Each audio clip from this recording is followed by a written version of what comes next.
So over a year ago, I made a video on this channel titled, "Is there going to be a Zombie Army 5?" Which is a video I made to sort of theorize and talk about what if we can visualize what a Zombie Army 5 would look like, of course, after the release of Sniper Elite 5, and now that game is done and settled with, now I can talk about a potential Sniper Elite 6. So I want us to talk about sort of what a potential Sniper Elite 6 could look like.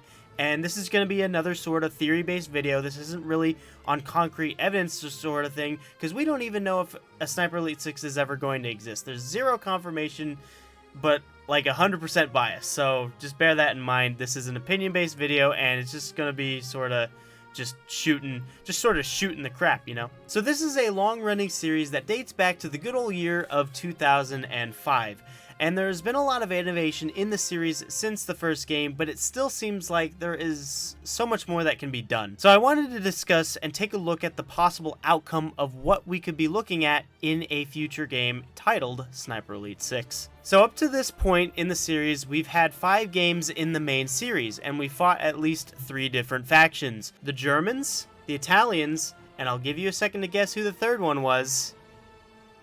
You got it, the Russians. But we have one Axis country left on the list, and given the appearance of Japanese naval officers in Sniper Elite 5, that allows us to open the door to Imperial Japan. Now, we may not think a lot about Japan because Germany did a lot of bad stuff during World War II, we know that, and did practically all the heavy lifting, so they are considered the main big bad of the Second World War. But Japan was no strangers to atrocities and experimentation, especially in China, and rightfully, they got their just desserts. So I think that we should have a game where we fight the Imperial Japanese Army. There's a lot that I think can be done with it, such as the location and the setting. So just a bit of a background for you guys who don't know the history behind Japan in World War II, just a brief summary.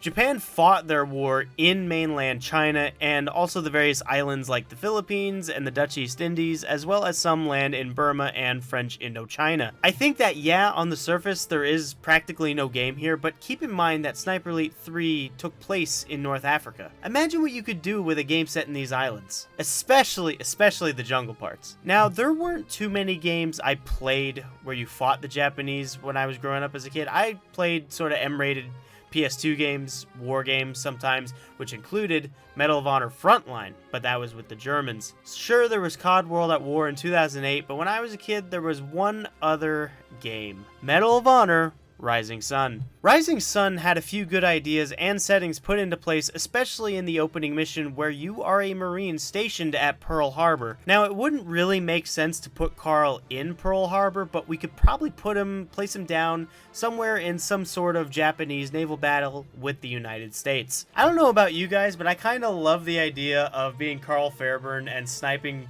some Japanese naval people with like a sniper rifle from a deck or something. Like the deck of a destroyer, or maybe sneak on board a Japanese boat or repel some Japanese attack on a US naval vessel. I think it can be done, and I would love to see an idea like that used. As for which year the game should be set in or might take place in, we're probably talking about late 1944 to early 1945 here, in which we could be able to take part in the campaign to retake the Japanese-held islands in the Pacific and progressing towards the Japanese home front. Or, you know, we can be dropped into some places like China or another Japanese-held territory, you know how it goes. So with the setting, there's plenty of ways you could do the levels, like my destroyer level idea, where you can take part in sniping on the deck of a US destroyer at a Japanese naval vessel. Maybe we can have a level or two where we're dropped in a Japanese-held island and sneak through the jungle and disrupt supplies, the thing that Carl is really good at. Maybe we can even get a temple where we can sneak around a temple in Japanese-held territory. I would even be interested to see a level where we can maybe come across some kind of Asian temple, like a pagoda, or is it pagoda or pagoda? Like a pagoda or something. One thing to always keep in mind, and sometimes I forget this detail too, is that Carl is a sniper, but he's not a frontline soldier, and it is kind of easy to forget when you sort of mow down like hundreds of soldiers in survival mode at this point. But that doesn't mean we can't have a situation where Carl is caught in a heavy battle story-wise, but gameplay-wise, it would mean more of the sneaking around aspect that we're used to in these games.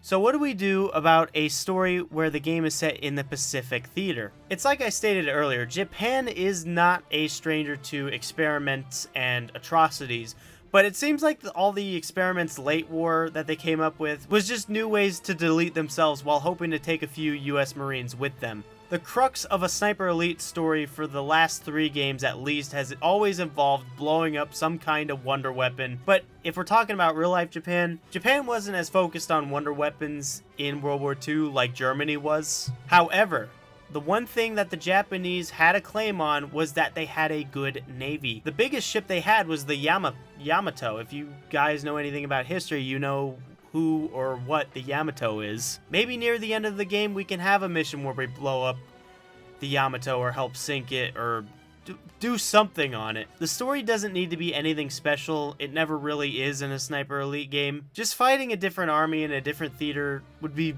really awesome. I also think that playing a game where you're fighting Imperial Japan could make for some good gameplay elements. One example that I sort of just thought up on the fly was that maybe you can introduce some bayonet gameplay.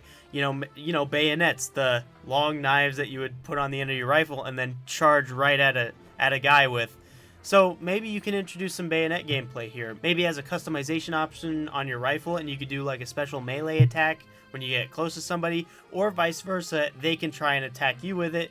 If your position is found out, maybe the Japanese who might have bayonets could charge at you, or something else, something involving the bayonet. It'd be pretty interesting to see them implement something like that, I think. Like if you're spotted by a large number and you're on hard mode and you have an army of bayonets charging at you, can you imagine how terrifying that would be as an in-game experience, especially for a new player? I mean, part of the fun, I guess, for me, part of the fun is sort of getting terrified by just random stuff like that, as long as it's like sort of semi-period accurate and just it makes sense. It would just add one more gameplay feature that can be unique to this game in particular. Now also, it's a bit tricky when we get into things like the Axis Invasion mode that was newly introduced in Sniper Elite 5. And in case you don't know or forgot what Axis Invasion is the mode while you are playing the story missions, an enemy player is able to join your game and you gotta try and kill each other. It's up in the air whether or not Rebellion will keep this mode in future installments, but I feel like they will keep it since it was a new mode introduced and it was a big selling point in the Sniper Elite 5 trailer. So it would definitely be interesting to see Axis Invasion in the Pacific, I think. We have no certain guarantee that the next game will be in the Pacific Theater. So let's open another door to Russia. Russia is a great place for the next game, given that we fought the Russians in Sniper Elite 1, although I guess not a lot of people will remember that. However, we're not fighting the Russians this time. It's the Germans, but in Russia. I know, original. But Russia could give us a setting that we've never actually seen before, especially because Russia is known for its really harsh winters. Imagine a level where you can partake in the Battle of Stalingrad in the harsh winter conditions that real soldiers had to go through in the real World War II. There's actually some new features we can introduce here, like actual elemental effects that affect you from the environment. Like, I'm pretty sure in real life, if you're out in the cold, sniper scopes can actually fog up. If that's true, maybe we can have some kind of element like that. I didn't do much research on whether or not that's true. I think it's true. Maybe someone can let me know down in the comments. But wouldn't it be just fascinating, right, to just have something from the environment affect the gameplay like that? Maybe, yeah, we can have it to where you can open the scope and you're just aiming down it for a while, and then maybe eventually it fogs up or some snow gets on it and you have to zoom back out of it and zoom back in to sort of reset the effect.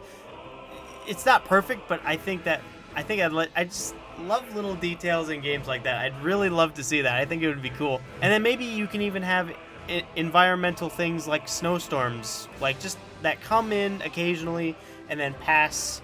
If you wait long enough, you can let it pass, and it can cover our vision, and then you can move through the darkness of like the fog or something, or just wait for it to pass and you can see clearly again and take out your target. Now, putting Karl Fairburn in Russia is a little bit tricky, considering that he's German-American and has no real business being there, so we can either use him or we can break the mold and finally play as a Russian character in this game. But I do kind of like the idea that we're placing Carl Fairburn, the most notorious sniper in World War II, in this universe, in the most notorious and blood-soaked battle, one of the most blood-soaked battles in World War II as well. So you got the most dangerous sniper in this universe in World War II, in one of the most dangerous battles of World War II. I think it's a match made in heaven.